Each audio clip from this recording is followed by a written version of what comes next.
republic with liberty and justice for all. David, will you kindly do roll call for us? Nicole French, I'm here. Whitney Tucker, Jim Ferguson, Here. Gary Smith, Laura Oliver, Here. Joe Steiger, Dana Kreitler, Here. Roseanne. Can you help me with your last name? Ani. Ani. Roseanne. And Christine Alexander. Here. All right.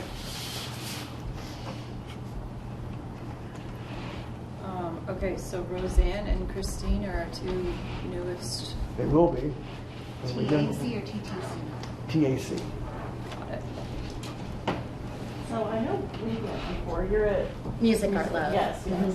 But I don't think I've ever met Roseanne. French Colonial. She's from the center. Nice to meet you. I'm Laura. Roseanne was responsible for last year's concourse. Oh, very nice. And she said never again. It's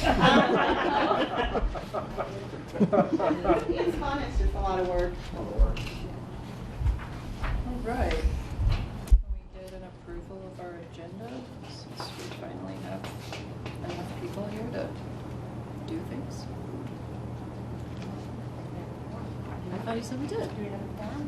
Don't have a quorum of a full group, we have a quorum of TTC. Yeah. So. we'll Which just- is the we'll minutes carry that it we have way. to approve. Yep. Man, it's be sad to see him go, huh? September 19th. I have something new ones next month. Thank you, David. I feel like we've reviewed them a couple times, so someone should better make a motion. Move to approve.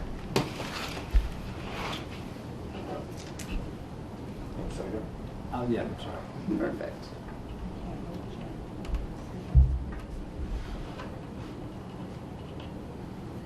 Everyone in favor of approving our September minutes?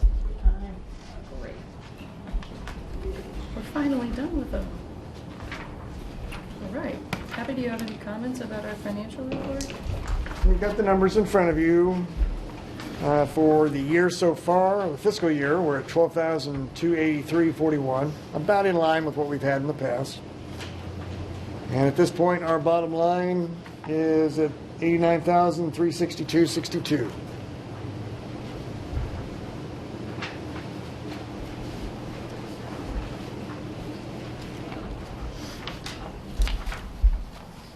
We didn't have to pay anyone money in January? No, we didn't have any outgoing expenses. It's like a free month. Yeah. How exciting. All right. Do we need to approve that? No. Yes. Oh, okay. Can we get a motion to approve Kathy's numbers for the financial report? Jim, thanks. Second. Thanks. All in favor of the financial report numbers? Do we have any public comments? Since there's just one public person. No. I'm good. Okay. Old business. Guess I could report on that. Yeah. We just had the chocolate walk. Was downtown for that. Looked like we had a great turnout. There was people walking the streets, people eating at Audubon's, people buying candy at the candy shop, me included. King's Ball, I wasn't here for that, but I know that our new queen has been very active in the community, which is fun to see. We saw her again at the next week at the Mardi Gras in Maine. She was wearing her tiara. She sounds like she wants to be involved, so yeah, a lot of good momentum there. At the Mardi Gras in Maine, that was the inaugural event this year. We had that on Friday right before the chocolate walk, so I thought that was a great turnout for the first year. I think everybody who was on North Main, all the businesses, we did a wrap-up meeting afterwards, and I think everybody was really happy. And that group's planning on doing some more stuff in the future. Winter Music Series, I think Dina will attest that was also a great turnout. I went to take some photos. It was quite packed in the Horace. It was good to see it like that. Upcoming events, We have Living in St. John house tour on March 16th, and then the first Friday Art Walk will start in March as well. St. John Gravel Classics coming up on April 27th. That same weekend we have Ecole de Soldat, and the Eclipse will be before that. We are working on, we have a group of all the movers and shakers for the Eclipse, and we're working on getting a flyer finalized tomorrow, and from then it'll just be making sure we have all the events kind of coming together. That? Dina, you were at the check-in for the chocolate walk. Did all the bags and things get picked up? We ran out of bags. We actually were short 10, and every ticket was checked in except for 6. So 6 tickets were unclaimed. That's good. So- How did last Friday night's concert go with all the snow that we got that day? So we had 168 tickets sold, and probably about 65 people showed up. Oh, So wow. it was quite considerably. Lots of room for dancing. Yeah, there was not much dancing, but the band was amazing. Well, They that's were really good. good. So That's good. weather, it's just you take a chance. And then this Friday's show is sold out? Yes. And next Friday's Yep. is already sold out? Yep. Super.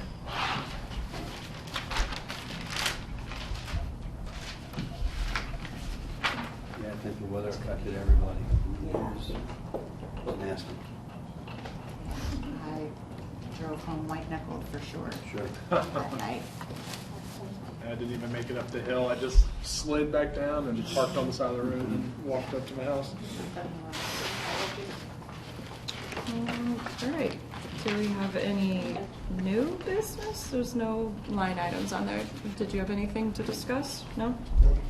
Everything's over. Okay. Then that takes us to other business, which is not new business. That's how it's listed. Okay.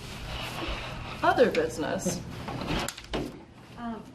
I just want to point out that the Downtown St. John group did release their 2024 calendar of events. So if you haven't seen that, it is floating around on social media, and yeah, it's a lot.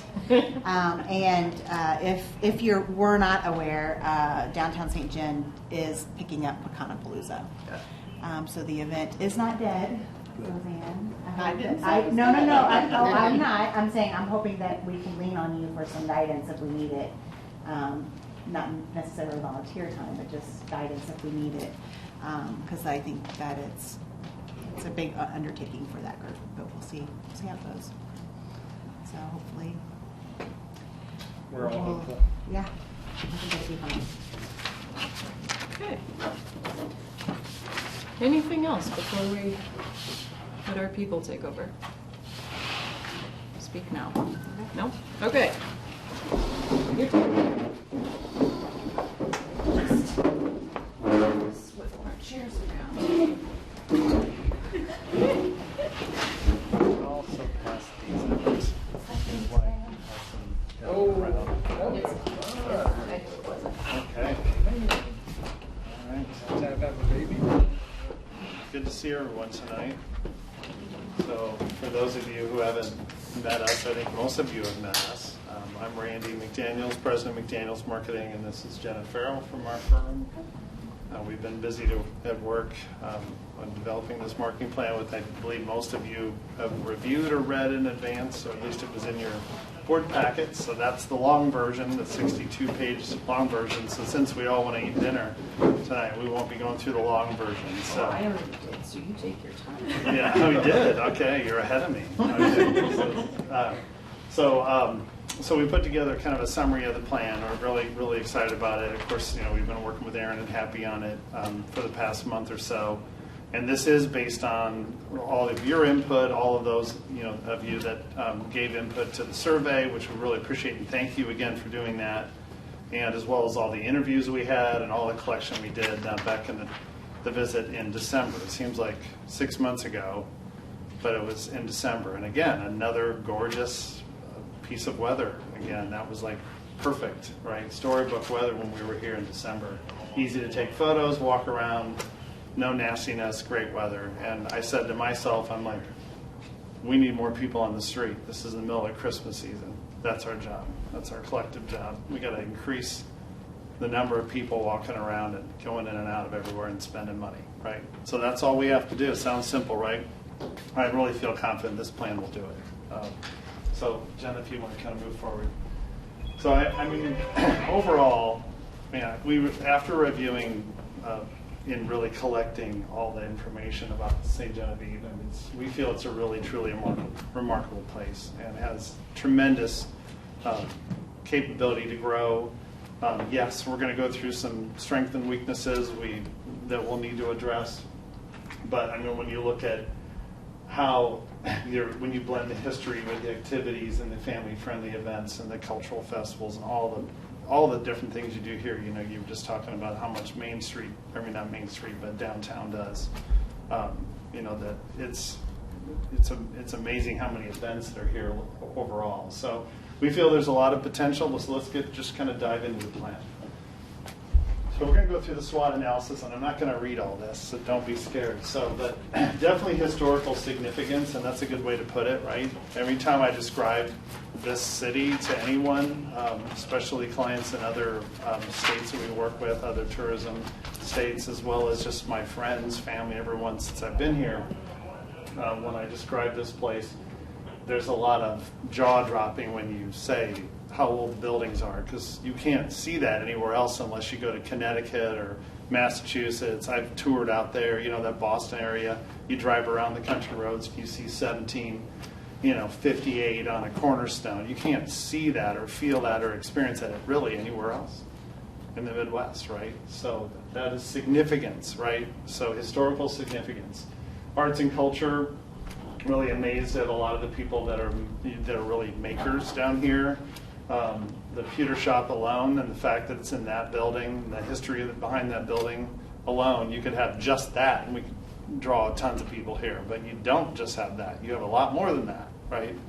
And you have a really good retail mix too, with not a lot of interruption of closed stores. I mean, it's not perfect. No town is ever letter perfect. Even Galena, we've worked with since '06, occasionally has open storefronts, right? That's just natural, right? You have a natural order of things. And turnover and fresh stores and fresh attractions is a good thing, right? Just like new talent on a team. Lodging, so that's a strength and also a weakness. So we'll talk about how it's a weakness, but there's strength in it, with very unique inns, B&Bs, a lot of Airbnbs, not a lot of chains. Outdoors, we haven't been able to explore all that yet, but to us, that's a major strength, and of course, activities, especially when you look at the whole county and everything. So local festivals, events, downtown shopping. You have no Walmart, draining the life out of the town, so that helps a lot. I did look that up and double check that to see where the nearest Walmart is, and while it's relatively close by. Or enough away. It works really well for people in Bentonville, Arkansas, but it doesn't work really well anywhere else. And I live in a big Walmart town. Pekin, Illinois has got one of the biggest, most successful Walmarts in the nation. We have maybe 2 stores that are open in our downtown. All the other retail is shut. There's the Kmart's a U-Haul, the Sears store's gone. It's Walmart and Menards and a few others clustered around there trying to feed off that traffic. But you don't have that here, and therefore you have good downtown, and plus you're far enough away from St. Louis to be the center of the universe, and that's another strong point. At the same time, you can't really feed off their traffic as much because you are a little distant from them. Strength and a weakness, right?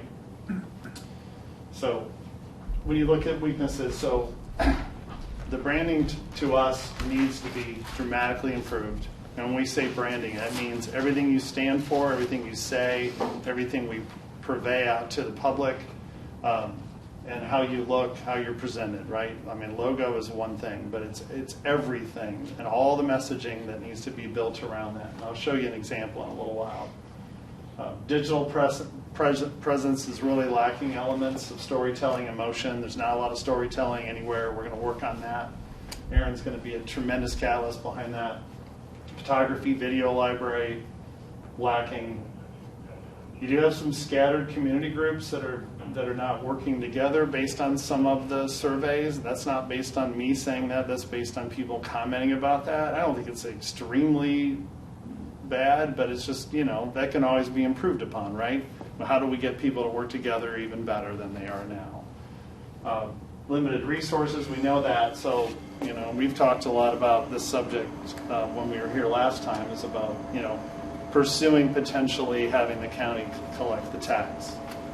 And if by doing so, you would be able to set yourself up for if there was a way to redo the exit and get those old buildings tore down or redeveloped, because I've been there, because on the way to the winery we saw it.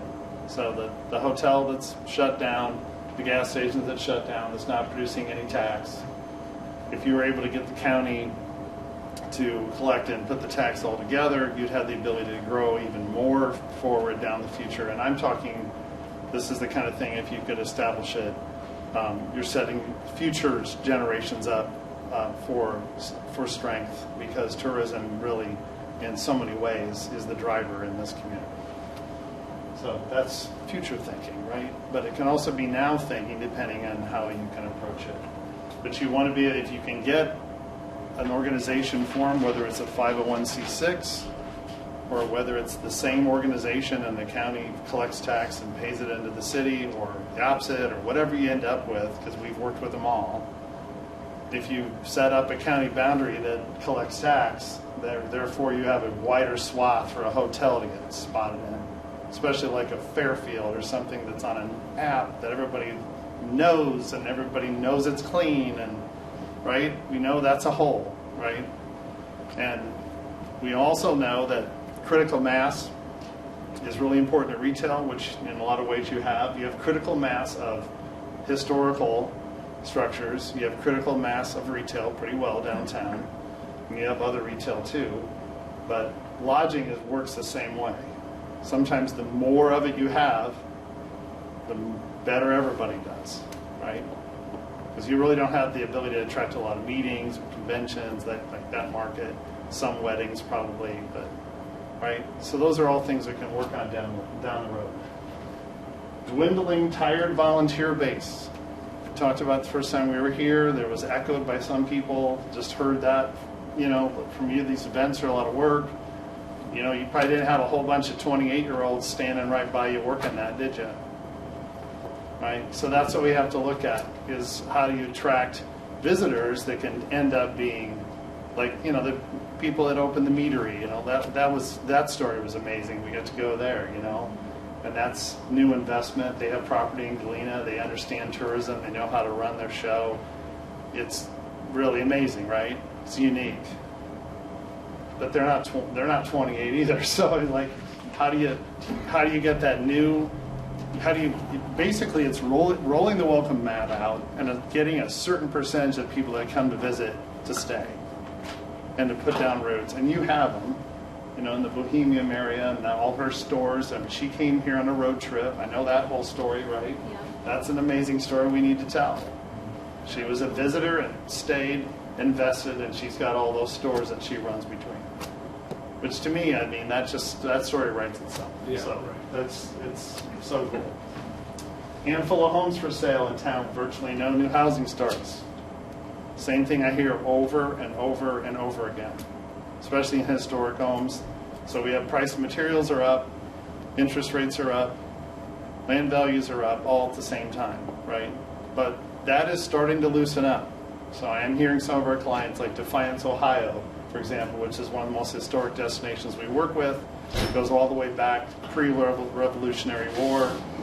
They're starting to finally get some contractors talked into doing some spec homes, because that's been an issue everywhere in the Midwest in the past few years, right? Post-pandemic. So only one limited service hotel, and it's not really that popular of a brand.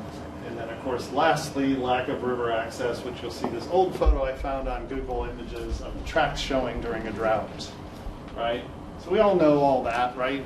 You guys are nodding your heads a little bit, but these are things to look at. It's like, how do we take some of those weaknesses and turn them into strengths eventually, right? So your opportunities. So to rebrand the destination, to get more of a dynamic presence, right? More welcoming, more excitement, more intrigue, right? Working with those local news outlets and journals to highlight your events and announce your updates. Getting the media more, covering you even more than they have in the past. And then to us, I think marketing the city is kind of like a hidden gem. It's got all that historic charm and places to explore.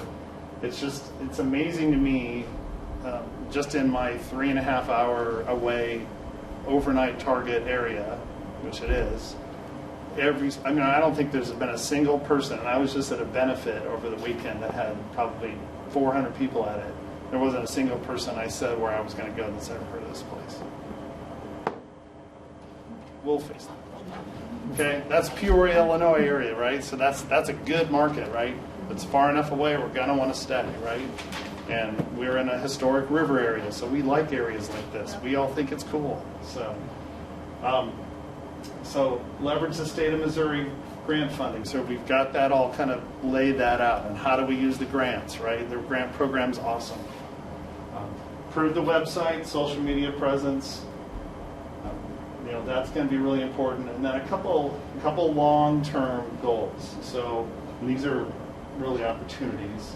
So improving the connectivity, something we also discussed.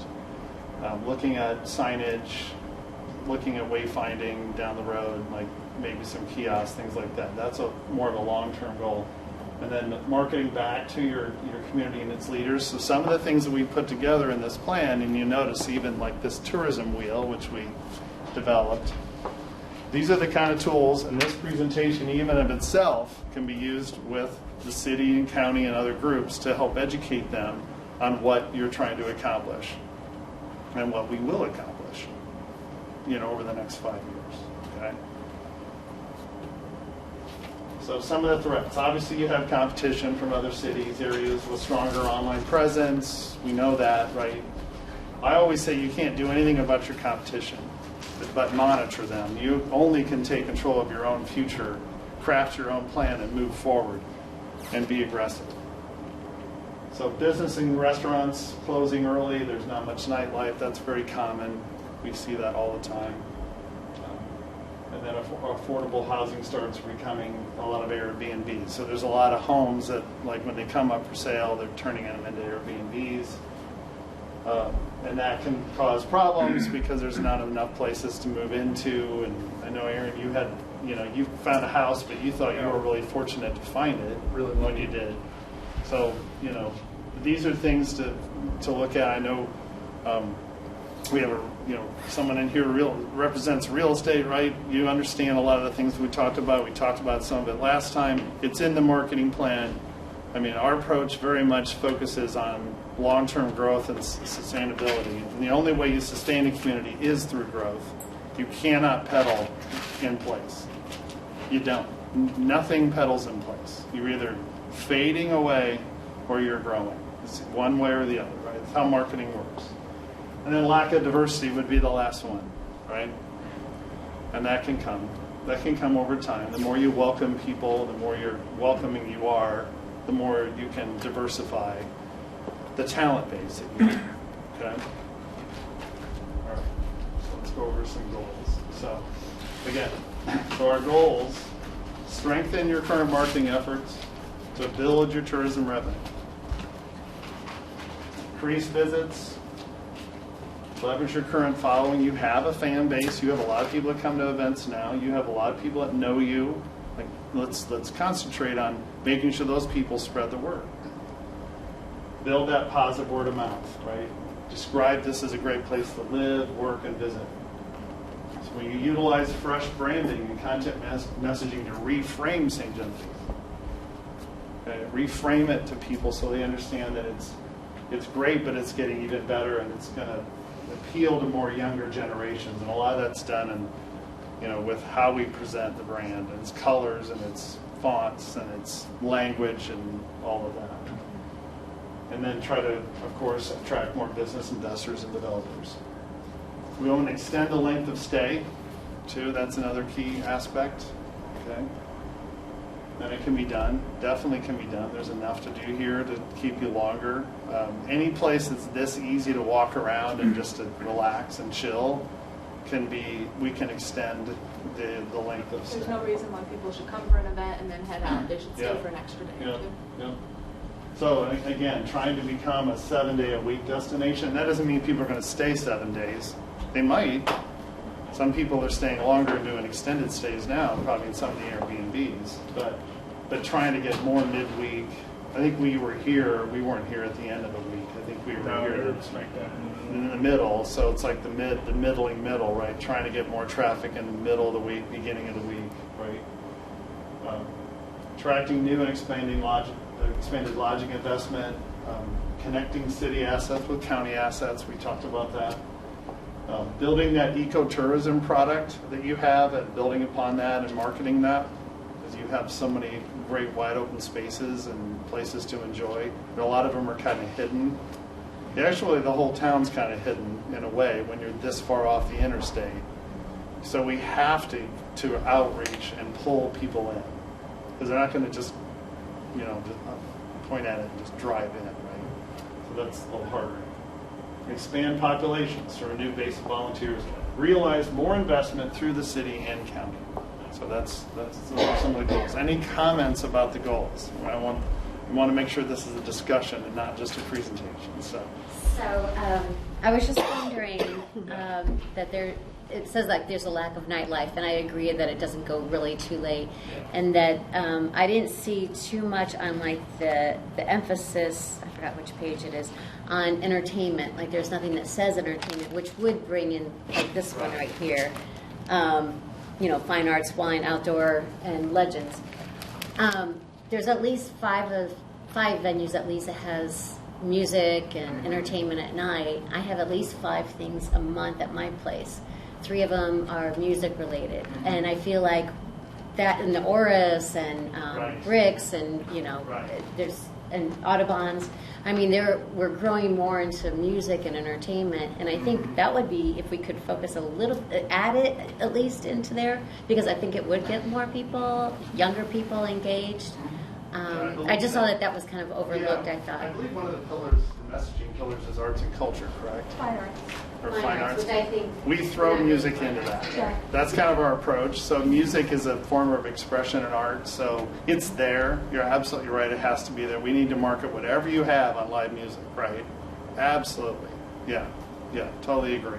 Sometimes I do fine arts kind of keeps some people away, thinking, "Oh, it's hoity-toity," Yeah, no, it has to be and all we have of all it. kinds Yeah. of arts. Yeah. And I was just thinking, like entertainment might be a better I arts and agree. entertainment might be a that's better. kind of what we need. Yeah. Thanks. Make sure we carve that out and tell that story of who is performing here and when can you enjoy it. And To piggyback off of that, we have such great radio stations. Like I'm just finally getting into like 93.1 and 88.1 and 105.3, and I'm like, you don't have that other places. Like you have this like real spirit of like people trying to keep radio alive too. So that's part of arts and culture, in my opinion, and it's one of those things that like really makes this town like rock really hard is our radio Yeah. stations. Yeah. So, Yeah, anyways. and encouraging more live music because it does hold people longer. It holds them at a winery longer. It holds them like there's just so many different ways it holds them, right? Outside of the Olive So Garden. yeah. So no, thank you for that input. Anybody else on that? Because this is a real key slide. I just didn't want to just breeze past it really fast. But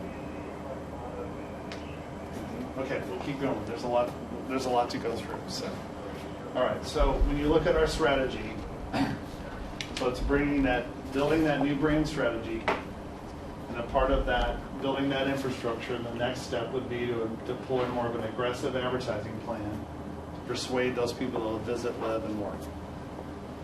So the first part of this upcoming fiscal year, I mean, you're already in your fiscal year. There's the state fiscal year, which is July. So the grant support will kick in again by July. First, really basically early spring through summer, what we're proposing is working on developing a new brand, grant supported, then rolling into advertising thereafter. Okay, so you'll see this in the plan if you've studied it. The advertising is all kind of towards the the back half of the year to give us time to prepare and have new messaging so it works better. So that's kind of the plan. And then build messaging around those core strengths of destination, and then rebuilding that tourism marketing infrastructure with a complete long-term overhaul of the online and offline information fulfillment materials. So when we say online and offline, so that means website, that means rack brochures, that means maps, that means all of that material, really rebuilding and refreshing all of that and bringing it to the level of what you deserve. So Jen's going to go over the next part. Yes. So I'm going to dive into our approach, how we are going to make this happen, what are the different strategies, personalities, promises, and messaging that we're going to be using to accomplish the goals. So our approach is we are going to tell your story. So a lot of people aren't going to come to St. John because they heard some facts and figures that really got them interested. They're going to want to hear stories, and those stories are going to connect with them, and that's what's going to bring them to St. John. So we're going to really be sharing stories and sharing that experience to a specific target audience. And the target audience that we're going to focus on is very obviously visitors that are seeking excitement along with small town charm. So people that want something different, obviously they are looking for a stay, they're looking for an overnight stay, but they're really interested in that small town, quaint, quiet, comfortable charm that St. John has to offer right now. Additionally, we're going to focus on single people and couples that are looking for a weekend getaway in history, because this is a perfect spot for them. I know I am a young couple, and my husband is definitely interested in coming to St. John. All of the arts, all of the wine, all of the history, it's perfect. The Airbnbs are gorgeous, and the food isn't too bad either here, and we would just love to come stay for a weekend. And so I think we're a perfect target audience. Also, new families who are looking to move to the area, and so a lot of what we talked about is we really want to get young people to come to the area and invest in the area and build up the tourism experience for the long term. And so that's going to happen by having new families come in that are excited about the area and are looking forward to living in a quiet but thriving community. And finally, we're going to focus on new business investors. So we really want to make sure that small meeting organizers, hoteliers, that we're having businesses come in and invest in St. John, just like we're having visitors come in to continually bring new fresh business and change over the excitement that's happening. So our leisure audiences, a lot more of a breakdown here on the audiences that we're going to focus on. So history buffs, obviously, is a big focus for us. So a lot of people that are interested in coming and having a leisurely historic experience is going to be a big focus. Cultural art enthusiasts, a lot of what we had spoken about previously with the pewter shop, a lot of the fine art shops, the handmade craft shops that you have all along the beautiful downtown area. Those are going to be really big target audiences to focus on. Outdoor enthusiasts, you have a lot of beautiful hiking trails, birding areas, beautiful outdoor nature parks that we would really like to attract some outdoor enthusiasts to. So that's going to be a big focus for the target audiences as well. Foodies, I talked about your amazing food here in St. John, and so that's definitely going to draw people in from the food shops that you have, like the hot sauce shops and the honey shops, to also the wonderful restaurants that you have here are going to draw people in, really unique things to bring people to. Wine, obviously. Wine is great here and plentiful, and you have a lot of wonderful selections, so wine lovers is a huge target audience for us to focus on. Shoppers, like Randy was saying, you don't have a Walmart that dominates the area. You have so many great shops that a lot of us people that come from the Midwest love small towns, really want to have those small town shops, but unfortunately a lot of our shops have been closed down, and so we're not able to experience those fun, interesting, and unique downtowns that a lot of these quaint towns get to have. So that's a big target audience for us. And of course, Mississippi River town tourists. I grew up on the Mississippi River. We live on the Mississippi River, and we love river towns and river shores. So I wanted to mention that I specifically put in Mississippi River because that's one of the most sought after search terms through Google, and especially for tourism. So just lo and behold, the fact that you're on the Mississippi River, we know that you're not like engaged with it and don't get a lot of water traffic, but just the fact you're on it, you want to make sure that we put that set of keywords a lot on the website and the materials, because it is one of the most sought after places to visit, actually from international tourists as well as all the people that are especially in the dry land area. So out west in Nebraska, Omaha, Des Moines, all those areas out there, really successful to attract those people this direction to a mighty river, because they just don't have, in between here and the Colorado River, there's not really anything like this. So that's another thing we really try to emphasize. So also the demographics is something that I wanted to focus on, because we're really going to try to target a lot of young Gen Xers, age 43 to 50, because of the wonderful offerings that you have. It would fit perfectly for that target audience, and that target audience has time and they have money. So they would absolutely be a great audience to target and focus on gaining St. Genevieve. And millennials, obviously, that's a really big audience. I'm a millennial, so 27 to 42, we have extra time. Maybe some of us don't have children yet, or we're single, newly in a couple, and so really great audience to target for wineries, for tours, for history, and for staying at the Airbnbs, of course.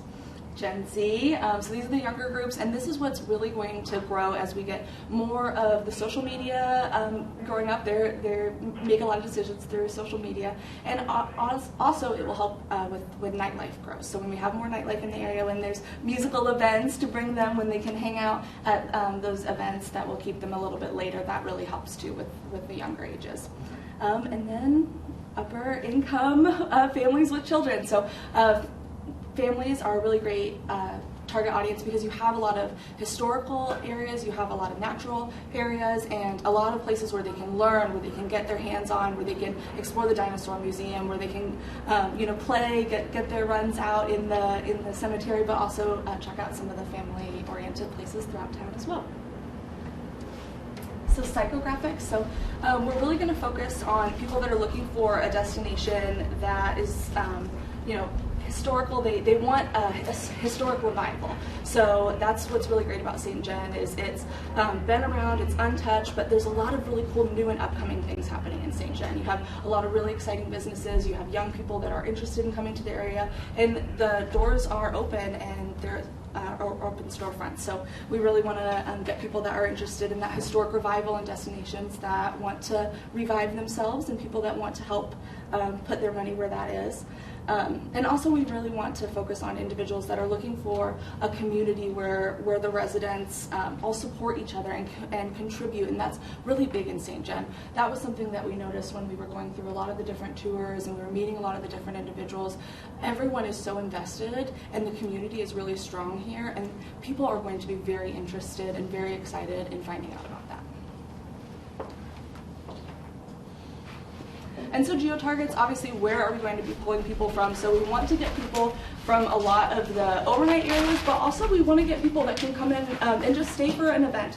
So a lot of the local regional targets that we're going to be focusing on are going to be, St. Louis, Cape Girardeau. Those people can just drive in, have a nice day at the event. But also we really want to grow overnight markets as well. And so those are the people, like Randy was talking about, 2-3 hours away. They're a little bit farther, and so when they come in, they're going to want to stay the night. They're not going to want to head back home that same day. And those are going to be the individuals that are going to stay at an Airbnb, stay at a hotel, spend a little bit more money here in your destination, and spend more time in your destination. So that's why that's going to be a high focus for us, is overnight markets there.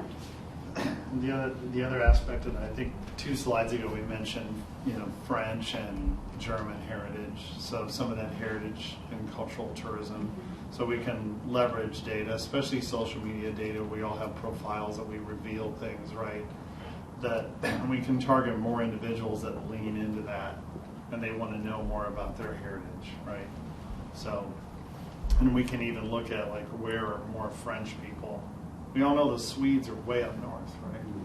But how do we target more French and German? And we all know French is where you heavily lean, but you did have a lot of Germans come through and build a lot of brick houses, and it's pretty neat to be able to see that, because you can see them in the whole diorama thing. You can see exactly where they were and what impact they made later, which is a part of the fascinating story too. That's how they came later, and that happened. It's I can go on for a while. I'm kind of just a junkie on this kind of stuff, but I think we can emphasize that, right? So the messaging strategy. So the messaging strategy that we're going to use is really going to align with your brand personality.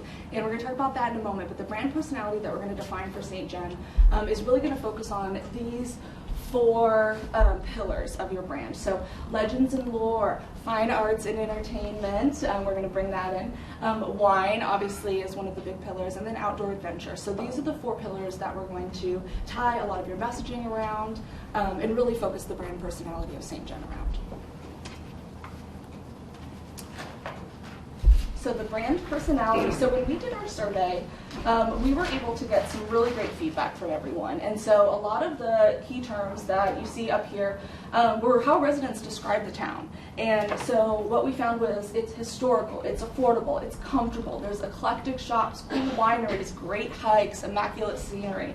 It's slow-paced, quaint, artistic, charming.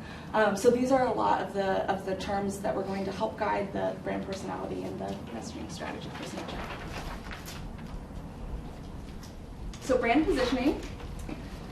So our goal is going to be to position St. John as the top small town getaway from the stressful world that that offers modern day amenities and opportunities that you can move and you can start a business and you can make a great life there.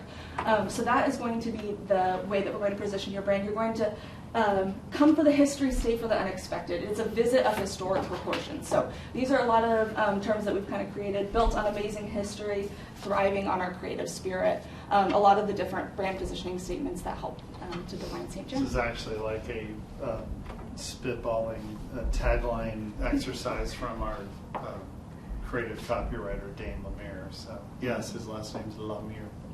So, that's what we call him. Yeah. Former creative director at State Farm, by the way, just came back a year ago to work for us again. So, worked for me in 05, came back. So anyway, but he's going to be leading. And that's what some of those are. Those are some of his initial ideas, building upon what we learned from the survey and starting to put some of this, crafting it into words. Okay, so that's just kind of a start, but this is the brand positioning statement. And that's just all for review and commenting, and you guys can give feedback. This is just, basically like second round of the work we've done on the plan. So, okay. So, brand promise statement. So, we have developed a brand promise statement as a part of the strategy, and I'm literally going to read this to you because I think you'll be pretty motivated by the end, and excuse my ability to pronounce French at the end, but I'll do my best. I am Scottish and German, so I apologize already for anything that I don't pronounce. But I do know how to say welcome when of you. I know how to say that. So I'm going to read this to you. This is meant to be what you're promising anyone that could potentially visit, live here, or work here, and what their experience is going to be. And again, we'd love your input on this. At first glance, we may look like a small, charming European village that time skipped over. And there's a good reason for that. We began as a culturally diverse city with French-Canadian roots, founded before the Revolutionary War around 1735. And today, we're blessed to have many original buildings left proudly standing with stories to tell all. These impressive structures give an amazing peek into our country's past. But they do more than that. They call people. They beckon them to learn more and to add to their appeal. Our residents all feel that pull and are unified in their mission to not only celebrate St. Genevieve among themselves, but to introduce it to the world. For those looking for a vibrant and affordable place to live and own a business, you'll find a close-knit, supportive group of excited individuals and families, proud to be business owners, artisans, winemakers, historians, and helpful neighbors. They welcome you to be a part of such an important historical city that offers something truly unique to those who visit. We believe St. Genevieve isn't defined by its history, it's energized by it. Our collective journey builds on preserving our most valued commodities, adding to them in creative and meaningful ways, and introducing them to those who will treasure and support all we have to offer. Our downtown is a creative hub, featuring old pewter smiths, lace makers, contemporary art galleries, and masterful crafts. Antique and vintage shops, bookstores, and gift shops complement and add to the endearment. Restaurants offer everything from fresh baked goods to quick bites to sit-down fine dining. A welcome center, several top-notch museums, and an original church round out the experience. Many more attractions surround our city, located on the banks of the mighty Mississippi, adding to its wide-ranging appeal, including award-winning wineries, golf courses, state parks with hiking through geological wonders, a water park, picnicking areas, wetlands with areas to view migratory birds, even a dinosaur museum. You won't want to rush through all that Genevieve offers. There are ample inns and other lodgings sprinkled throughout the city, many in refurbished original structures. Plus, there are camping areas to accommodate all of our different visitors. We are a community that enjoys sharing its heritage with the world whenever possible, so we feature a calendar full of festivals and events, such as Deja Vu Spirit Reunion at Memorial Cemetery, which offers a lantern tour where you can come face-to-face with post inhabitants in original dress telling their stories. Other activities include a Civil War interpreted event, house tours and a traditional joie de fête, and French Christmas celebration, to name a few. So that's our story, as multifaceted, enticing, and heartfelt as it is. We hope it intrigues and inspires you, all of you, of all ages and backgrounds, no matter why you decide to visit. We promise to make your stay one you'll find your own joie de vivre in life. So, that's long. That's awesome. The fact that we could write that much, that's how much depth you guys have. A lot of the brand promise statements we write are half that long. How do you feel after I read that? I want to go visit. Does it make you feel proud? Yeah. Yes. I really like the part where you put in where everybody puts something into the community. That, to me, that, all the way back to, the ladies who saved all these buildings and got motivated to start the historic preservation. It started with them, and then you guys just keep building on it, right? So we kind of like to read those out loud, and then of course, love input. We can change things, but that brand promise statement is the foundational statement for the entire brand. Okay. So The where brand does messaging. does that go somewhere? Or Yep. Where does it end up? Well, it'll go in a press release. We'll build messaging off of that in throughout the entire strategy, like whether it's website or visitor guide or whatever it's going to be. But it'll serve as basis to describe the community. You may not have it all on one page like that, on one page, but it'll be a part of that. Okay? So we build everything off of it. So I'm always telling our writers, go back to the brand promise, look at it again, build this piece off of it. Make sure it's aligning with that. What are we promising people? And this should be a living, breathing document that should change over time and not be fixed. Because there should be things that change and get even better. Right? Okay. Questions? Any more questions, I should say? One thing that I haven't seen mentioned yet is the inclusion of the national park. And I'm not opposed to that, but it just, to me, it stands out that there's been real no mention, and so far, anything that I've seen. Yeah, as I read that, I actually had that in my head as I read it, that we need to get that. We need to mention that. I mean, I know the DNR is here, and then we also have the National Park Service here, so we'll work that in. Make sure we get that. You notice how specific this is? Like, it's super detailed. So we'll get that in there, because I was trying to figure out a place to put it. Yeah, I didn't know if it was by design. No, or it's if not. it was, we need to weave that in. That's a good critique.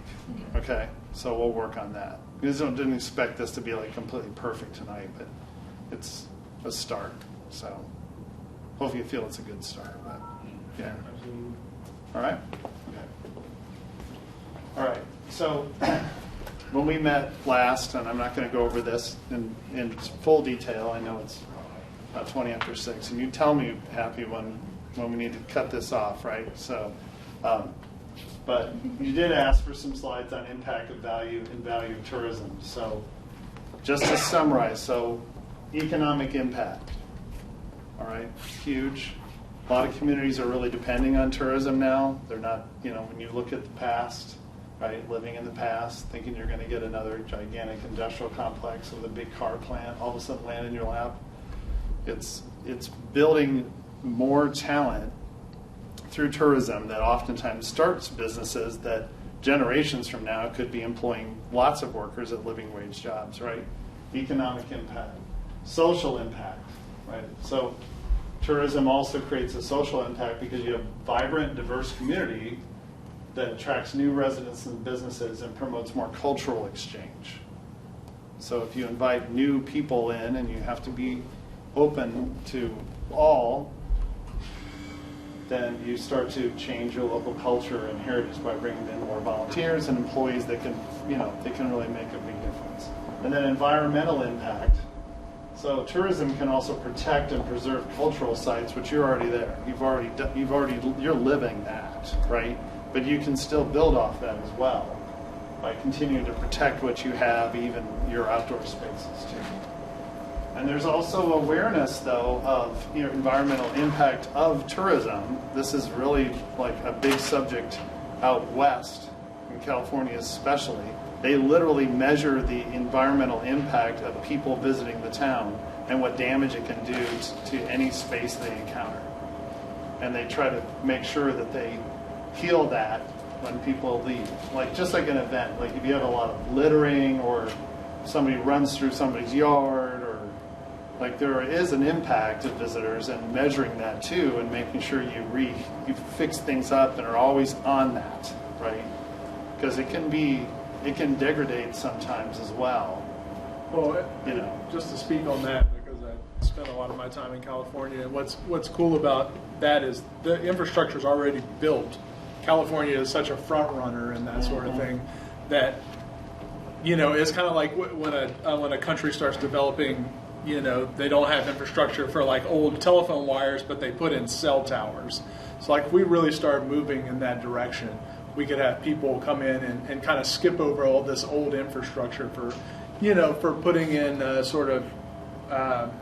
building off of ecotourism and making sure we preserve things, right, and using new technology directly instead of having to use build off of what's there before. So I think that's a really cool opportunity that I'm excited about to see. There's also other projects looking at beautification too. Give you an example. If you go upriver to Muscatine, Iowa, so one of the river towns in Iowa, just straight up from you a ways. So they did a downtown redevelopment project. A lot of it was funded through grants, but also through corporate investment. They buried all their power lines downtown. So they got rid of all the overhead wires and the whole, not the whole downtown, but a portion of it, like where most of the tourists are at. Wow, does that change the look? Not cheap. They had to redo a lot of their sidewalks and alleys anyway, so they buried all of it. It's amazing. Go up there and visit. I mean, I always encourage board members to go visit towns, historical towns, see what they're doing, learn, bring back ideas. It's a good thing for you to do. We'll try to bring as much of that to you as we can, but going out, you're on your own too. Really valuable. And they'll see it. Just go see the city government, go see the CVB, ask them questions, have them tour you around, and learn from what they're doing, right? Everybody's on the same team, especially with leisure tourism. I always say the more we move people around, everybody wins, right? Move them up and down the river, right? Okay. Community benefit. So this comes from Destinations International. Yes, that's a photo I took of that cool, awesome, amazing little miniature display. So when you look at the community benefit funding model that DI puts out, so they believe Destinations Organizations is basically a community asset that's responsible for programs promoting a community as an attractive travel destination by enhancing its public image as a dynamic place to live and work. That's their overall view internationally about tourism organizations. The usual suspects that benefit, of course, are lodging, restaurants, attractions, and venues, but then the other spin-off winners would be hospitals, property owners, like everybody benefits, right? Sustainability of the schools, all this relates to tax revenue, okay? And we'll get to that here in a second. That's part of that wheel. Here it is. So the impact of tourism, when you look at, and this is kind of built off DI's wheel, but it's our own version of it. Customized for you with your own photos now. So, and that'd be a good poster too, right? Put up on the wall. So when you look at, when you invest in marketing and you engage people on social media, people start to learn, they plan a visit, then people research a place to live and things to do because they loved it so much they want to stick around.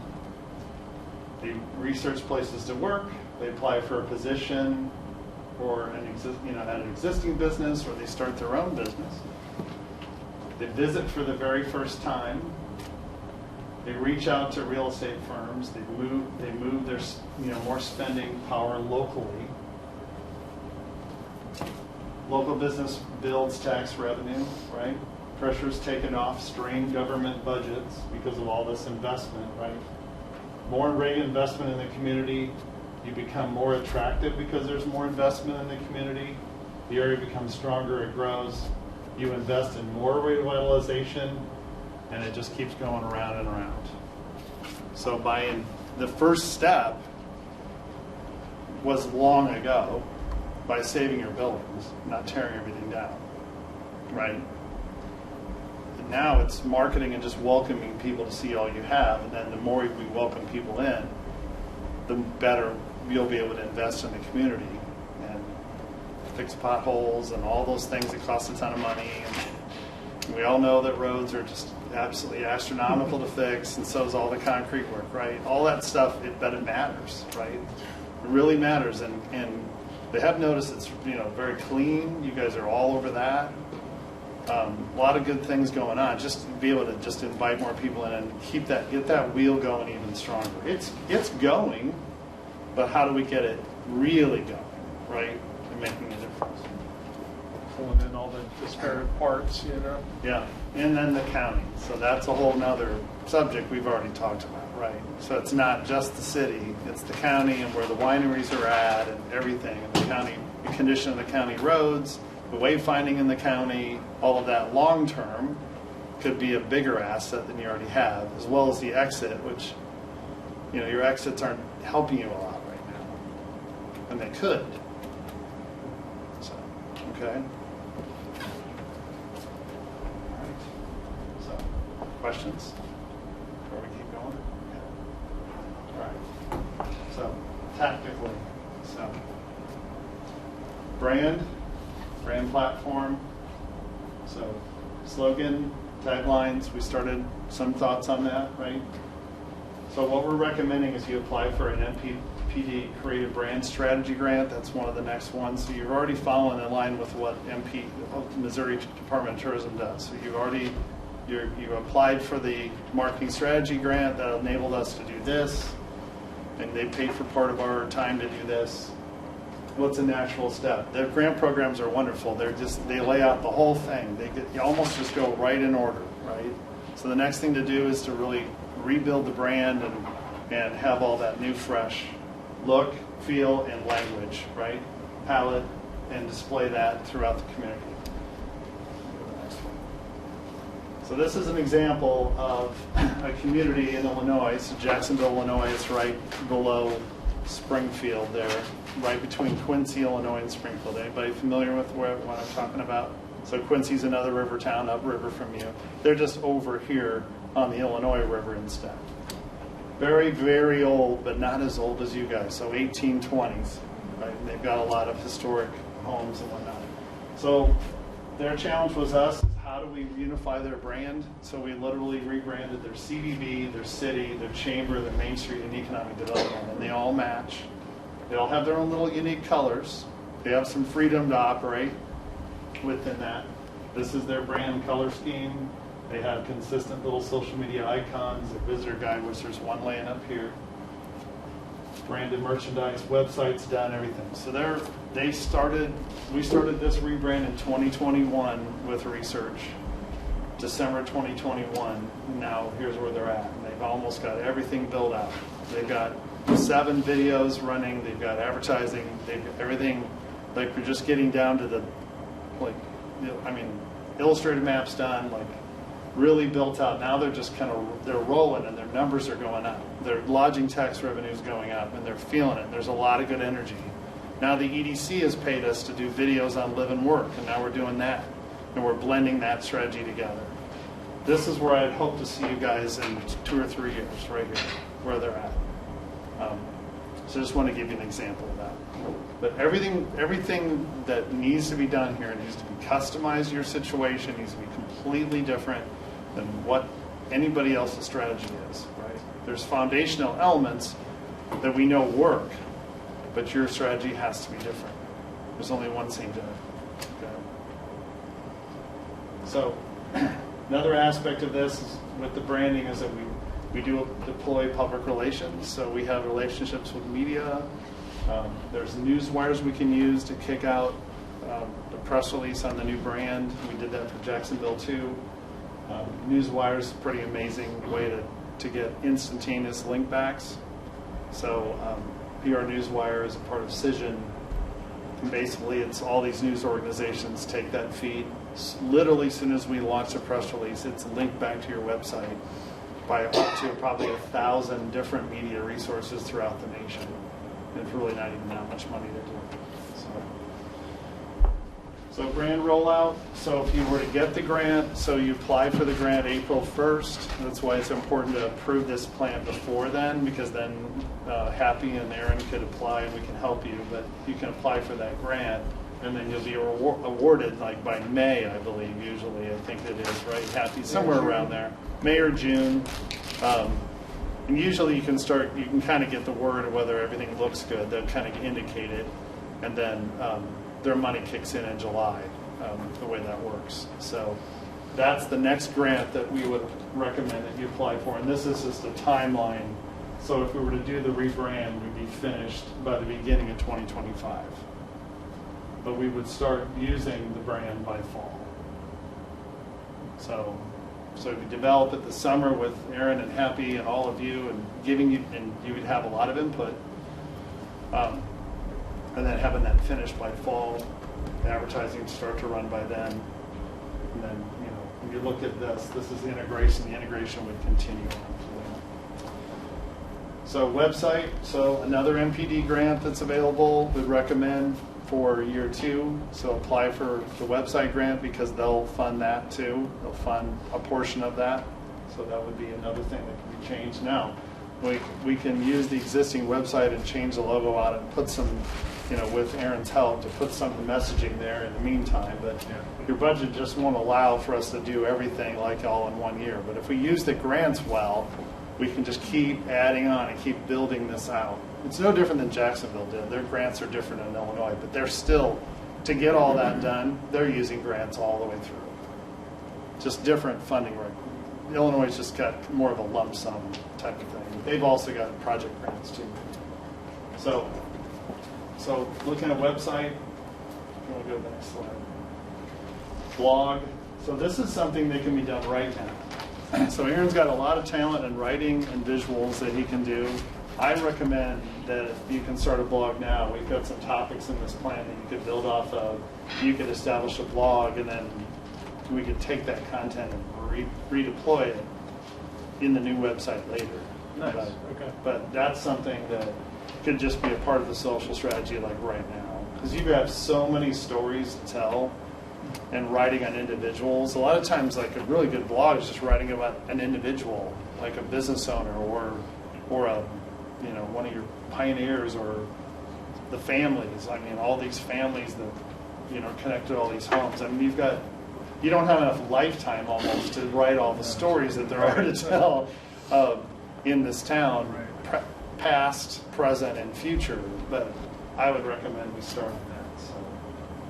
And even business opportunities too, things like that, like working with a business, like a property owner that's trying to lease a property, talking about you can even do vlogs, like you can do a video blog where you walk through a property and then you talk about what it could be, The realtor's with you, you're walking through it, you're talking about it, you push that out. You push it on social, you have it on the blog, you paint the picture for people what they could do, right? No different than the Audubon was empty, right? And we did a video back before you guys did that whole project, right? And walked through it, and then you didn't live here, and you saw it online, and you're like, wow, I got to see that property, right? That kind of idea, right? And what's great about that is it just, once you get it started, it's forever going. And then things become, and then you see it as a, Well, then you layer in the projects that are done. So you layer in his place as another one that talks about like, well, this is done and it's flourishing, right?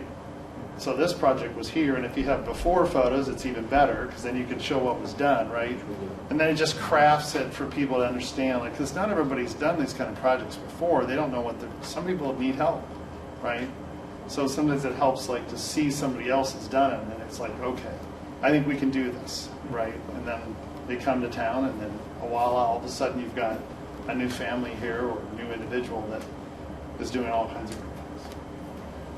Rack brochure is another thing. Again, we have a few samples up here. You guys can look at them. That's another thing that we would recommend phasing into, updating that. Community maps. So community maps are really vital. You have community maps. We can make them better, right? More illustrated, more attractive. There's actually one I'll pass around here. This is literally, I just got these today. This is Pulaski County, Missouri's new illustrated map. This is the inside fold out of their guide. So if you want to pass that around, it's kind of cool. Another grant right here that I think, Jenna, are you going to go over this part? Yeah, absolutely. So what's really exciting about these grants is they can also pay for content creation. So content creation is really important because we're going to need a lot of stuff to post on the website, on social media, on digital advertising. And so for that, we can help create video, help create photography, and help tell a lot of these stories in a really visual way that can help entice people and interest people and excite people to come to St. Gen. And the state of Missouri does help pay for this. So this is another grant that we're recommending. This is a little bit further down the line, and you do have a lot of really good photography to start out with. I know, especially when we were here, we took a lot of really great photography as well. And Aaron, you were really good at that as well. And so we can work together to really build the content library and have a lot of visual assets to utilize on all these different spaces that we're going to be talking about St. Gen. Content is needed and content is king, and so we're going to need a lot of it. So that photo you see there is that we're shooting there in Pulaski County, Missouri. Literally on a shoot, doing video and photos at the same time, funded by that grant program. Yeah. So that visual asset. And those can be used on YouTube, in your news center, on a television. We can have it on the website. Yeah, there's endless uses for this content that can really tell the story.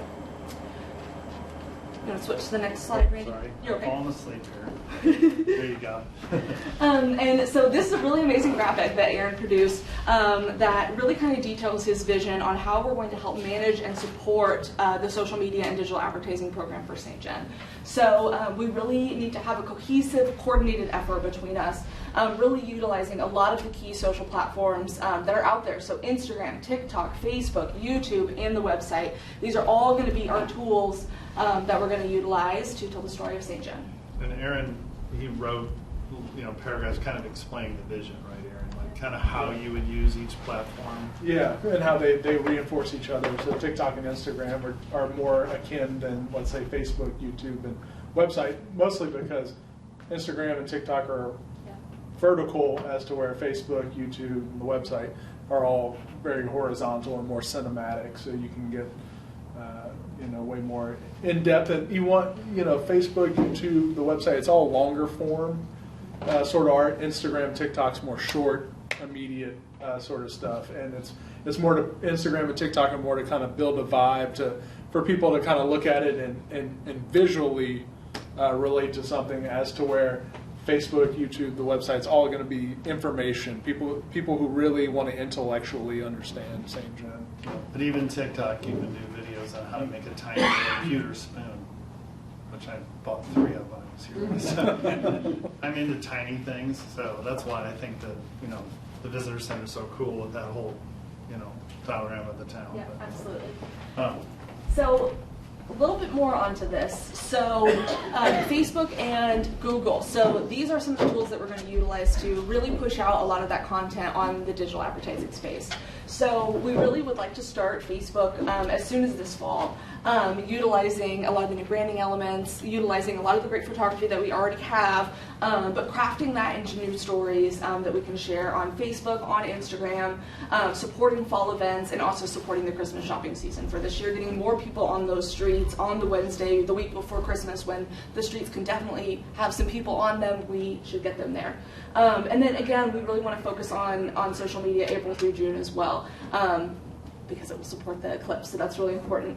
And so Facebook and Instagram work hand in hand with Google Display, because a lot of what Aaron was saying was we're really kind of matching the content on the platforms that it fits best and really taking advantage of those platforms with the content that we have. And so that same kind of thing with Facebook, Instagram, and Google Display. It's a lot of visual content, a lot of photography, a lot of videos. So we'll be utilizing that content on those spaces to really tell that story in a visual way. And the idea is to entice people and plant seeds and educate so they can see it visually and be a part of it. Oh, I didn't know But- St. John had that. I Yeah. didn't know I could do that. Yeah. Oh, And that looks fun. and the difference, like, so when you see social media, so we're not talking about organic, that's more the other strategy, the slide we just covered. This is more feed ads that get in front of brand new eyeballs, as I call it. People have never liked your page, never been here, never interacted, or maybe they've been here like 30 years ago. And it's getting in front of it, pushing messages in front of them until they start to get convinced. And what really is exciting about the social media ads, they work just like posts.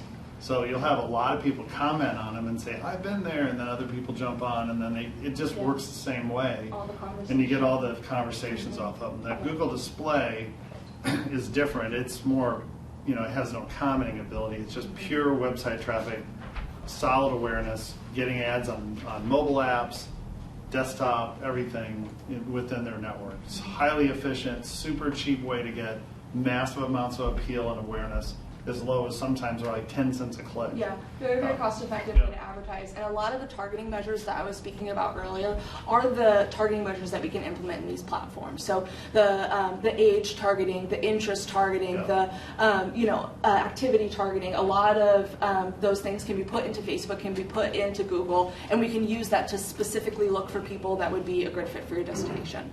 And it's all about getting the messages right here. Yes.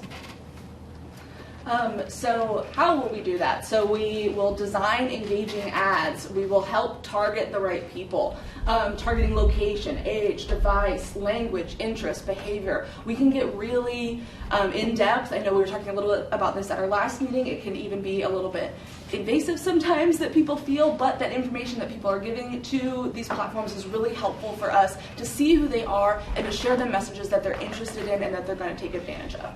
So boosting ads is really, really important. So we want to push that ad to the people that want to see it, but also still working within your budget. So really being cost effective with what we're going to be doing on the digital advertising space. So print advertising, just another tool that we're going to be using. We've selected some really amazing print pieces that I know that you are most likely familiar with. Missouri Life magazine, Preservation Mag, and Midwest Living, all really, really great print advertising pieces that will reach the specific audience that we're looking to reach. And also this is covered as well by the MDT grant funding. Yes, So this is MMG, actually. another Missouri Division of Tourism funding. So another really important piece of grant funding that we'll be utilizing. These are all approved publications and within Yes. their MMG. Yeah, approved by state of Missouri for advertising. And so we are going to be continuously improving and continuously measuring how all of this is working, not just on the digital space, but also in destination. So how it is working for your different businesses, for the different lodging organizations. And tax revenue, is it increasing overnight stays? Are we increasing sales tax revenue? Are we seeing a boost in population and even a boost in housing starts? So these are a lot of things that we're going to be monitoring really closely, not only when the campaign starts, but throughout the duration of a lot of the tactics that we're going to be using. We want to make sure that we're achieving all of these metrics of improvement. Yeah, that's actually something we'll challenge Aaron, and happy to lay down some baselines on that. Yes.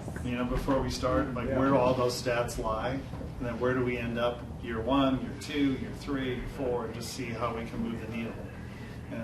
And again, we're very confident that you'll have great success. For one, you're on the right side of the river, so you've got more business-friendly laws from an Illinoisan.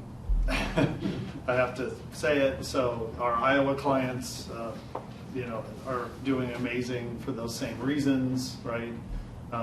For example, LeClaire, Iowa, which we're probably aware that we work with them, the home of American Pickers. Scott County is increased. Well, the town of LeClaire increased 25% in the last census. So, but they're in Scott County, and Scott County is going crazy now. Not every county in Iowa's grown that fast, but they've done really well.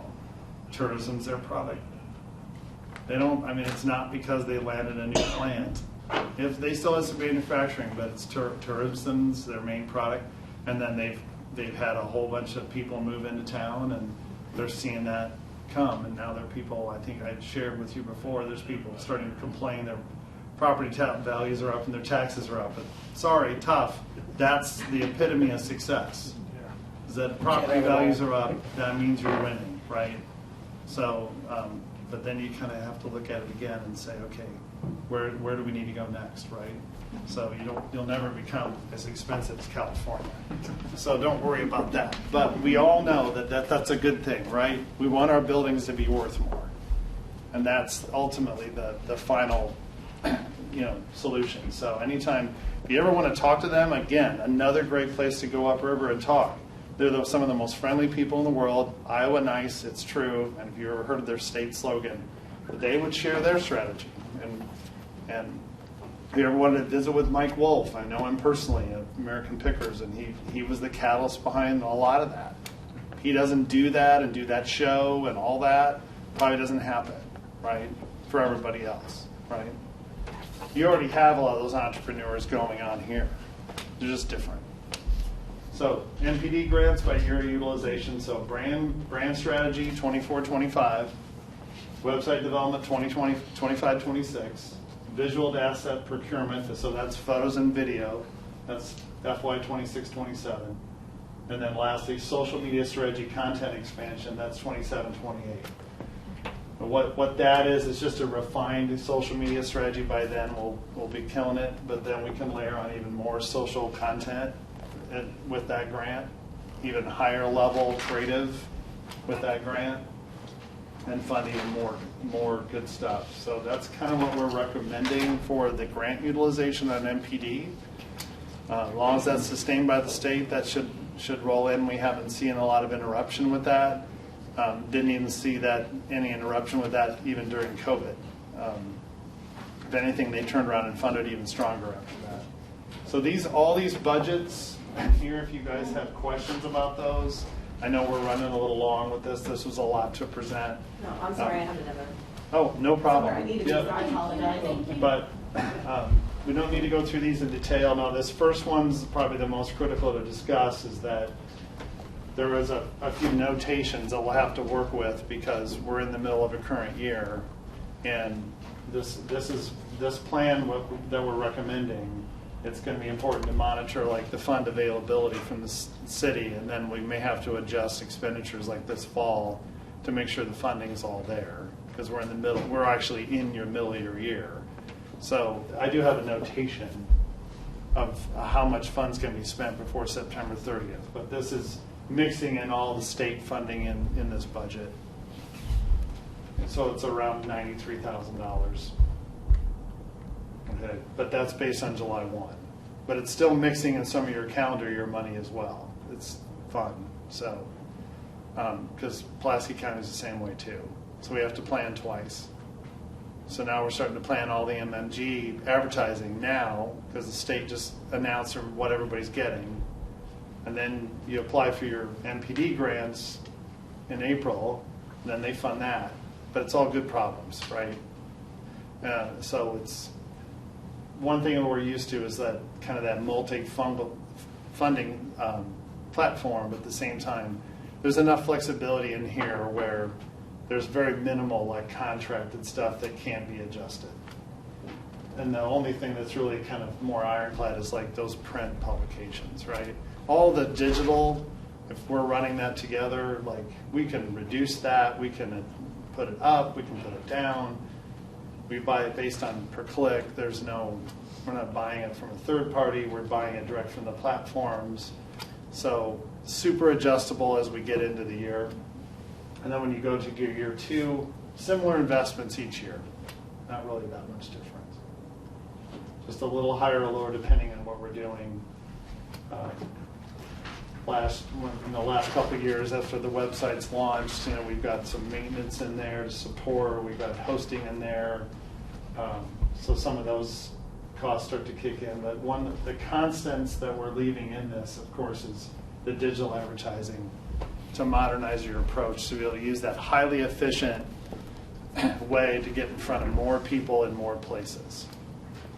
You notice we're not recommending, like a lot of local radio or a lot of local media. Get on the radio shows, but what feeds this effort is we got to get people from further away keep coming in, right? We got to keep more bus loads coming through, going to the wineries. That's the key. But it's not like we won't expose the local market. We still can with the Facebook, Instagram advertising. Like, for example, with LeClaire, because they're retail driven, their local merchants association wants foot traffic. So when we run advertising on Facebook, Instagram, we don't take the donut hole out. We leave it full, meaning we expose the local market. With Google, we carve out the middle and we only hit 3 hours away. So that's kind of how we do that. So that way, if you look at their reports, you'll see Davenport and Quad Cities as their highest ranked click through on Facebook, Instagram. And then you look at Google and it's Chicago and other places. So that way you keep the locals, like sharing those ads and talking about the ads and sharing it with their friends. I think it works as a pretty balanced approach, and that way that type of advertising would be exposed into St. Louis. If you're promoting events on it, which we would, St. Louis can see that, right? Cape Girardeau can see that, right? So those are important people to still come and buy goods and services and build sales tax, right? They just probably won't stay. Maybe they get drunk, they may have to stay. Or too much libations, right? But I mean, I think you kind of get the strategy there. But yeah, it's still important to get in front of those drive to, I should say, day tripper, and then most of all the overnight markets, they're all drive-to markets, is what they call them, right? It's not really a fly-to destination, although it could be.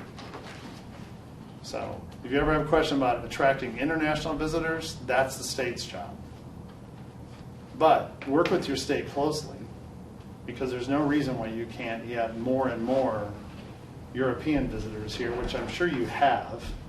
I would be shocked if you don't have people walking the streets speaking all kinds of different languages that come here. But they need to know, and you need to be right at their hip to make sure they give you more attention when they're out talking to groups in Europe. And I mean, the state of Missouri does some international marketing. They don't have offices in different countries, to my knowledge. Illinois used to. They cut back on a lot of that. Some of the bigger states they literally have like a Germany office and they have people there. But a lot of that was cut back in some states during COVID and somewhat. But learn more about that, challenge them and say, what are you doing to, like when you look at St. Louis area overall, St. Charles, St. Louis, St. Genevieve, like what are you doing as a state to market that to European, heritage cultural tourists, right? Like, that would be a great question to ask. Yeah, right? Absolutely. And I can't remember the last time at a conference I heard them address that. But those are some things we can talk to them about. What's your plan? But that is kind of their job. Your budget can support international marketing, right? But they need to do that, right? That's kind of how it works. They're the bigger picture. You got to get your drive-to markets. You got to get people in Chicago seeing it and going, let's go down, right? So.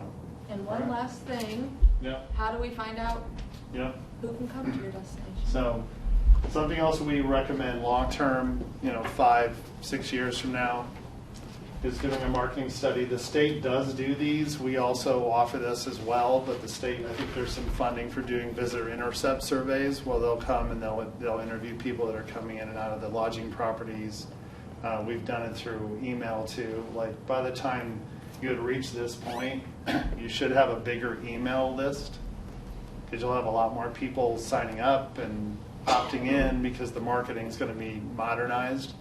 And then you can also send email surveys out to past guests as well, which we've done quite a bit. Get an idea of like where are they from, why are they here, what do they know. So if we've done our job well, do they know a lot about our attractions? And what are we missing that would keep them in St. Genevieve longer? So we ask those questions too. Like what else do we need to have, right? So we just completed a study like that for Eagan, Minnesota, which is a suburb of Minneapolis, St. Paul. It's where the Vikings training camp is. It's where Mall of America is. So and that wasn't easy to get people to fill that out, but we were able to get about 400 to 500 people to fill it out, and it was good data for them. So get an idea how they're doing. And there were people that responded and made comments about things that are missing and things they'd like to see, and just get an idea of how things are working. So that's something else I would recommend down the line. So anyway, but have any questions for Jenna and I about anything we presented? Again, this is the Cliff Notes version of the master marketing plan that we developed. Believe it or not, it's the short version. Yeah. Thank you guys for I know it took really till 7 to get through it all. Thank you so much. It's a 5-year plan. It's a big deal. Yeah. This is important. Next steps you need from us? Review this. Discuss it, vote, give in feedback and vote on it. We're in good shape. If I know you don't have total quorum tonight, but if you can try to make sure you have quorum next month. Normally something of this magnitude, it's discussed and then voted on in the next meeting with most of our clients, and then as long as that way if you vote on it next month, then they can apply for the grants in April and can go. Okay?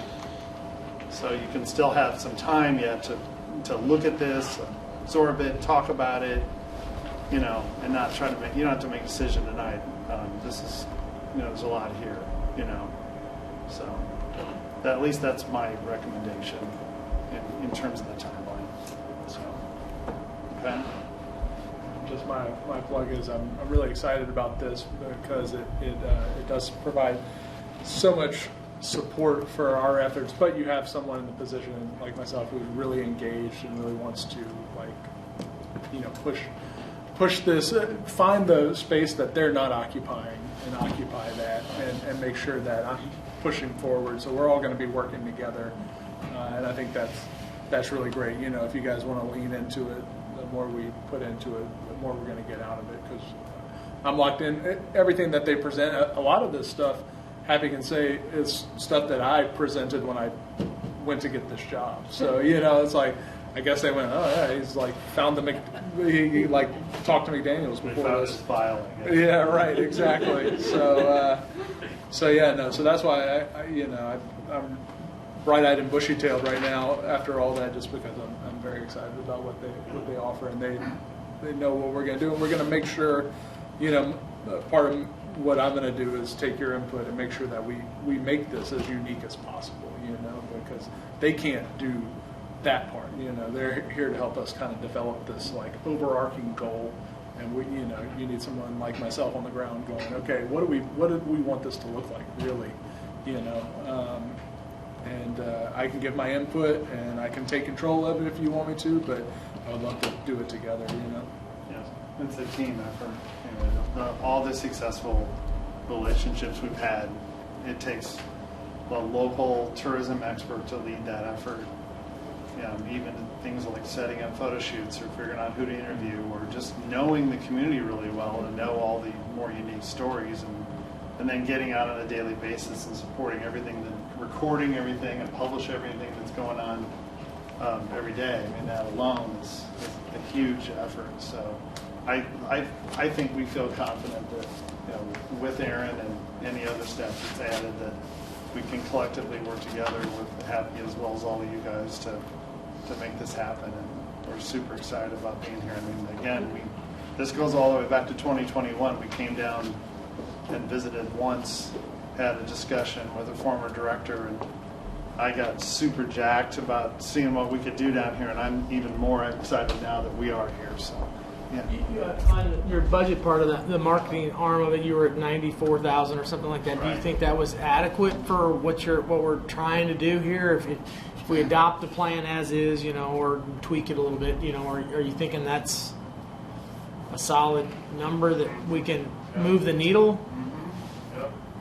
And it's economically feasible within your budget and what you're raising now. If you were able to start to collect more tax and the county started kicking in, that changes those plans. But this is a 5-year plan. But it does give you a plan to show them, right? That's also a lot of fuel. And, to have that long-term vision. So it can change, because really, basically we want to commit to the plan, but each one of those budgets are approved and adjusted every year. That's just visioning, right? You really just need to monetarily approve the first year plan. Would we like to have more money? Great, but I don't want to drain your reserves all the way down to nothing or anything like that. I think this will be adequate. It's with those grant programs from the state, we can get a lot done. Yeah. Without that, it would be more difficult. But those matching grants are wonderful. So,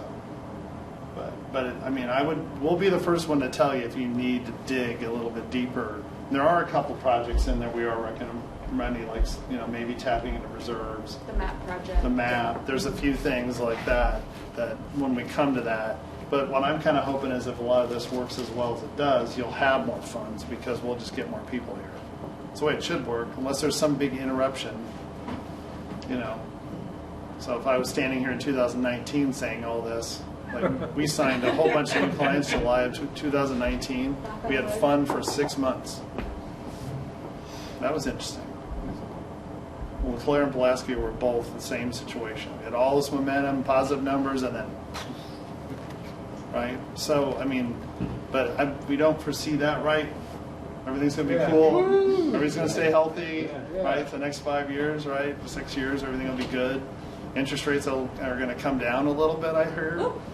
Maybe that's indication. Maybe we'll see averaging out around 4 or 5%, normalizing. Those are some, and we'll see how this election goes. One of the partners you showed up there was Jacksonville. Up there was their economic development group, or Yes. I don't know what their title was, but Regional economic development. that was kind of refreshing when you first presented to us a couple months ago when you came down here. Your look at economic development and investment and trying to actually get people to move here as opposed to just visit. That was, I don't know, just a new concept to me, and it's really, I think that's great. So, and part of this plan, I haven't read through it all, but how has that worked for Jacksonville or other towns that you've worked with, as far as, because that's another component that I don't think we've ever tried with a tourism budget and program. Yeah, there's obviously working with intergovernmental bodies to be on the same team, right? But I'm going to give you an example. So if you look at LeClaire's website, there's a page dedicated to storefronts, open green space. It has all of their latest properties that are available. It has the realtors linked. And I'm proud to say since we started that, we've had to take properties off.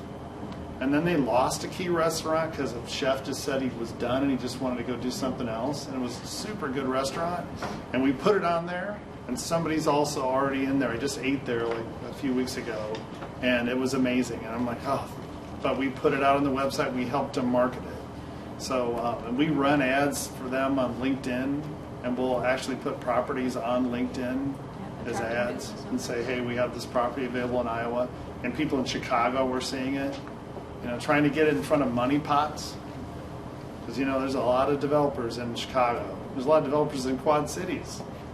There's developers in St. Louis, right? So that's core to the strategy, is like building upon that. But like the new website would have a page dedicated to live, maybe pages, right? Mm-hmm. And then a page for economic development. But it's a little more focused on tourism economic development.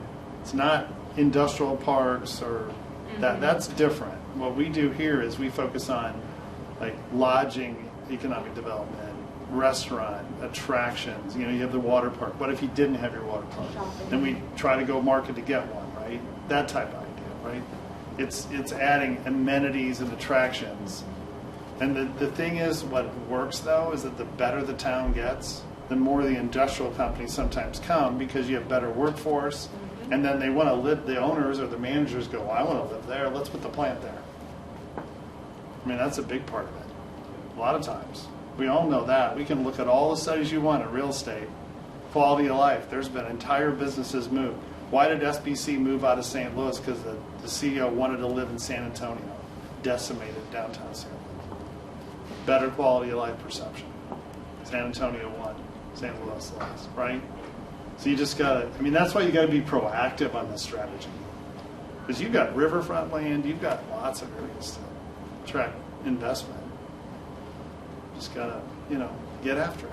So, good. I'm glad you brought that up because we didn't get into as in depth in that, but the website plays a big part of that. Mm-hmm. You know, a lot of that, building that out. We're working with people like you to make sure we have the right properties listed and the right stuff going on, and people that are in the know of where the investment needs to happen, you know.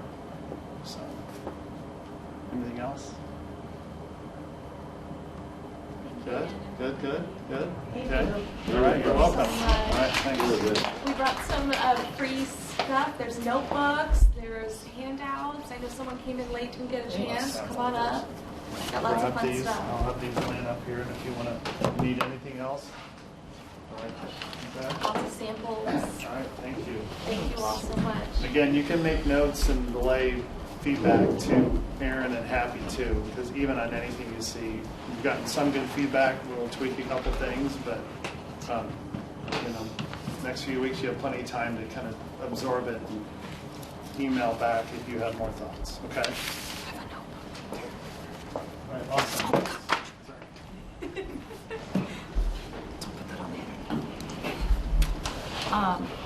So we're not done with our meeting. Happy, do you want to go over the marketing sponsorship guidelines? That's still on here. Probably should have been reversed, but. I included a completed copy of what recommendations were made to the matching fund information sheet and then the grant application. So this should be the final version unless somebody's got some other changes they wanted made. This is what we will send out when we get requests for it. Then it'll come back to the TAC-TTC for approval. And these will just be available in City Hall too? Yep. Okay. Does anybody have anything else? That's good. Hand out some money, I guess. We had some We haven't. inquiries as well about them. Are we gonna have it? There is interest. What? We've had some inquiries about them as well, about doing these grants. Oh, okay. You are so far away. Okay, well, next meeting is not February 20th, 2024, because that is today. So if you want to make a little note on your agenda, next meeting will be March 19th. Are we going to meet here, or are we going to be at City Hall? Okay, great. Come to the ribbon cutting on Thursday at 6 p.m. Ooh. for City Hall. That's Today, yeah. It's happening. She's writing it down. She was the mastermind My behind it all. plug on TV. Yeah, did you get that, Charlie? Yep. Ribbon cutting, Yep. 6 p.m. this Thursday, City Hall. If you want to know what they did to the building. Be there, be square. That's right. All right, well, can we get a motion to adjourn our I'll make a motion. first official I'll meeting second it. since September? So moved.